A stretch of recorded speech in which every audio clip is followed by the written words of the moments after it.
जय श्री कृष्णा दोस्तों, मैं हूं नरेंद्र अग्रवाल और आप देख रहे हैं नरेंद्र अग्रवाल यूट्यूब चैनल। तो आज इस वीडियो में हम दशामाता की पहली कहानी आपके साथ शेयर करने जा रहे हैं। एक राजा था, उसकी दो रानियां थी। बड़ी रानी के कोई संतान नहीं थी और छोटी रानी के एक पुत्र था। तो राजा छोटी रानी को और राजकुमार को तो बहुत प्यार करता था, लेकिन बड़ी रानी को प्यार नहीं करता था। तो बड़ी रानी छोटी रानी से ईर्ष्या करने लगी। तो बड़ी रानी राजकुमार के प्राण हर लेना चाहती थी। एक दिन राजकुमार खेलता खेलता बड़ी रानी के चौक में चला गया। तो बड़ी रानी ने राजकुमार के गले में एक काला सांप डाल दिया। अब छोटी रानी दशामाता की परम भक्त थी। वो हर वर्ष दशामाता का व्रत किया करती थी और वो राजकुमार भी दशामाता का ही दिया हुआ था, यानी कि दशामाता की कृपा से ही उसे पुत्र की प्राप्ति हुई थी। तो बड़ी रानी ने राजकुमार की जान लेनी चाहिए और उसके गले में एक काला सांप डाल दिया। दशामाता की कृपा से वो सांप राजकुमार को बिना कोई नुकसान पहुंचाए चुपचाप चला गया। दूसरे दिन बड़ी रानी ने फिर से उसे मारने का प्रयास किया और इस बार बड़ी रानी ने थोड़े लड्डू बनाए और उसमें जहर मिला दिया और उन लड्डुओं को राजकुमार को खाने के लिए दिया। अब राजकुमार ने जैसे ही वो लड्डू खाना शुरू किया तो दशामाता एक दासी का रूप धारण करके वहां आई और राजकुमार के हाथ से वो लड्डू छीनकर ले गई। तो बड़ी रानी का ये वार भी खाली हो गया। अब बड़ी रानी को चिंता होने लगी कि किसी भी तरह से राजकुमार को तो मारना ही है। तो बड़ी रानी ने फिर से एक नई चाल चली। अगले दिन उसने उसे फिर मारने का एक बड़ा प्रयास किया। जब राजकुमार बड़ी रानी के आंगन में खेलने के लिए गया तो रानी ने उसे पकड़ा और एक गहरे कुएं में धकेल दिया। अब चूंकि कुआं बड़ी रानी के आंगन में था और इसीलिए किसी को पता भी नहीं चला कि राजकुमार कहाँ गया। लेकिन जैसे ही बड़ी रानी ने राजकुमार को कुएं में धकेला तो दशामाता ने उसे बीच में ही रोक लिया। इधर दोपहर हो गई। दोपहर हो जाने पर राजकुमार अपनी माँ के पास नहीं लौटा। तो राजकुमार जब अपनी माँ के पास नहीं लौटा तो राजा और छोटी रानी को चिंता होने लगी। दशामाता को भी इस बात की चिंता हुई कि क्या करें, राजकुमार को उसके माता पिता के पास कैसे पहुंचाया जाए। तो राजकुमार को तलाश करने के लिए उधर कई कर्मचारी भी आए, लेकिन वो तो निराश होकर बैठ गए। राजा और रानी पुत्र शोक में रोने लगे। तब दशामाता ने एक भिखारी का रूप धारण किया और राजकुमार को गले से लगाए हुए राजद्वार पर पहुंची। तो दशामाता ने राजकुमार को एक वस्त्र में छिपाया हुआ था। तो राजा के दरबार में पहुंची, राजद्वार पर पहुंची और भिक्षा मांगने लगी। तो सिपाहियों ने उसे दुत्कार दिया। सिपाहियों ने उसे दुत्कार कर कहा कि तुझे भिक्षा की पड़ी है, यहाँ राजकुमार खोया पड़ा है और तुझे भिक्षा की पड़ी है।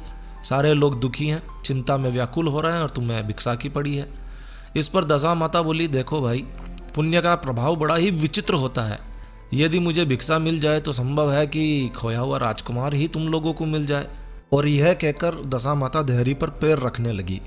सिपाहियों ने उन्हें आगे बढ़कर फिर से रोक लिया। उसी समय दशामाता ने बालक का पैर वस्त्र के बाहर कर दिया। सिपाहियों ने समझा कि कुंवर उसके हाथों में है, इसलिए उसे अंदर जाने दिया। दशामाता कुंवर को लेकर भीतर चली गई और राजकुमार को चौक में छोड़ दिया और वापस चली आई। परंतु रानी ने दशामाता रूप में भिखारिन को देख लिया। उसने कहा कि खड़ी रहो, और तुम कौन हो? तुमने 3 दिन मेरे बेटे को छिपा कर रखा था, तुमने ऐसा क्यों किया? तुम्हें मेरे इस प्रश्न का उत्तर देना ही होगा। और ऐसा कहकर छोटी रानी ने दशामाता को पकड़ लिया। दशामाता उसी समय ठहर गई। उन्होंने बताया कि मैं तुम्हारे पुत्र की चोरी करने वाली नहीं हूँ, मैं तो तुम्हारी आराध्य देवी दशामाता हूँ और मैं तुम्हें सचेत करने आई हूँ कि बड़ी रानी तुमसे ईर्ष्या रखती है और वही है जो तुम्हारे पुत्र के प्राण हर लेना चाहती है। एक बार उसने तुम्हारे पुत्र के गले में काला सांप डाला था, जिसे मैंने भगाया। दूसरी बार उसने राजकुमार को जहर से सने हुए लड्डू खाने को दिए, जिन्हें भी मैंने हाथों से छीन लिया था। और इस बार उसने तुम्हारे राजकुमार को, तुम्हारे पुत्र को अपने आंगन के कुएं में धकेल दिया था और मैंने इस बीच में ही रोककर इसकी रक्षा की। अब इस समय मैं भिखारिन के वेश में तुम्हें सचेत करने आई हूँ। ये सुनकर छोटी रानी दशामाता के पैरों में गिरकर क्षमा मांगने लगी। छोटी रानी विनती भरी भाव से बोली, हे दशामाता, जैसी कृपा आपने मुझ पर दर्शन देकर की है मैं चाहती हूँ कि आप सदैव इस महल में निवास करें। मुझसे जो भी सेवा पूजा होगी मैं जरूर करूँगी। इस पर दशा माता बोली कि देखो, मैं किसी के घर में नहीं रहती। जो भी श्रद्धापूर्वक मेरा ध्यान लगाता है, मेरा स्मरण करता है, मेरा व्रत करता है, मेरी पूजा करता है, मेरी कहानी को सुनता है, मैं उसी के हृदय में निवास करती हूँ। मैंने तुम्हें साक्षात दर्शन दिए हैं, इसलिए तुम सुहागिनों को बुलाकर उन्हें यथा विधि आदर सत्कार के साथ भोजन कराओ और नगर में ढिंडोरा पिटवा दो कि सभी लोग मेरा डोरा ले और व्रत करें। इतना कहकर दशा माता अंतर्ध्यान हो गई। रानी ने अपने राज्य की सौभाग्यवती स्त्रियों को निमंत्रण देकर बुलाया और उपटन से लेकर शिरोभूषण श्रृंगार करके उनकी यथा विधि सेवा की, भोजन करवाया और दक्षिणा में गहने इत्यादि देकर उन्हें विदा किया। रानी ने अपने राज्य में ढिंडोरा भी पिटवा दिया कि आज से सभी लोग दशा माता की पूजा करेंगे और समय आने पर दशा माता का डोरा जरूर से लेंगे। तो है दशा माता, जिस तरह से आपने राजकुमार की रक्षा की, वैसे ही आपकी पूजा आराधना करने वाले सभी की रक्षा करना। तो प्रेम से बोलिए जय दशा माता की। तो ये थी दशा माता की पहली कहानी, जो आप दशा माता की पूजा के समय, व्रत के समय सुन सकते हैं। तो बस इस वीडियो को यहीं विराम देते हैं दोस्तों। यह वीडियो, यह कहानी, यह जानकारी आपको कैसी लगी कमेंट करके हमें ज़रूर बताएं। यदि आपको हमारा यह वीडियो, यह जानकारी अच्छी लगी, यूज़फुल लगी, तो कृपया लाइक के बटन पर ज़रूर क्लिक कीजिए।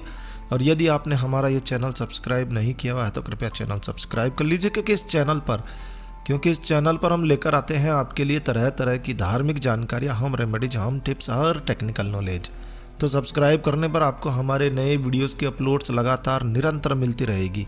तो अभी सब्सक्राइब के लाल बटन पर क्लिक करके चैनल सब्सक्राइब कर लीजिए। तो एक नया वीडियो, एक नई जानकारी लेकर मैं आपका दोस्त नरेंद्र अग्रवाल फिर मिलूंगा। तब तक के लिए stay healthy, stay happy. Thank you for watching my video. Thanks. जय श्री राम, जय हनुमान।